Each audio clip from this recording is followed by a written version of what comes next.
Whenever I have discussions on Buddhism with some of my fellow Buddhists, I often come across people who claim that my English translations or interpretations of certain Pali terms or even an entire sutta are different from the ones that are most commonly used. This was probably because of the teacher that I followed, which is the late Venerable Dr. M. Punaji Nayaka Mahathera. He normally taught us with his own translations of the Sutta Pitaka based on his years of research and his efforts to discover the true teachings of the Buddha. I do not claim that what I spoke about or that what my teacher taught is the absolute truth.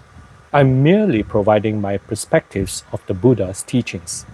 The Buddhist texts are mostly recorded events of the Buddha's teachings or conversations as remembered by Venerable Ananda, who was a disciple of the Buddha with the most retentive memory. When I read these Buddhist texts a few times, I would sometimes have different perspectives as to what the Buddha was actually teaching.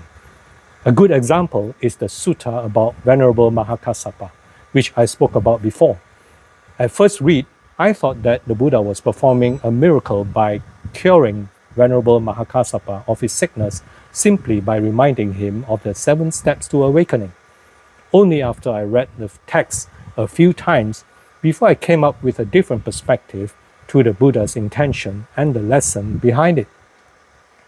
As I've mentioned before, the Buddha taught not to blindly believe in mere hearsay, legends, traditions, scriptures, common societal beliefs, or even his own words.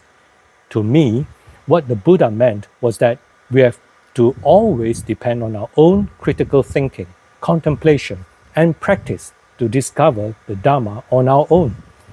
As long as by practicing the teaching and we find that our greed, hatred, and delusions are reducing, we are on the right path. This means that our suffering is reducing, which is a good sign. This is my personal opinion. Do you agree?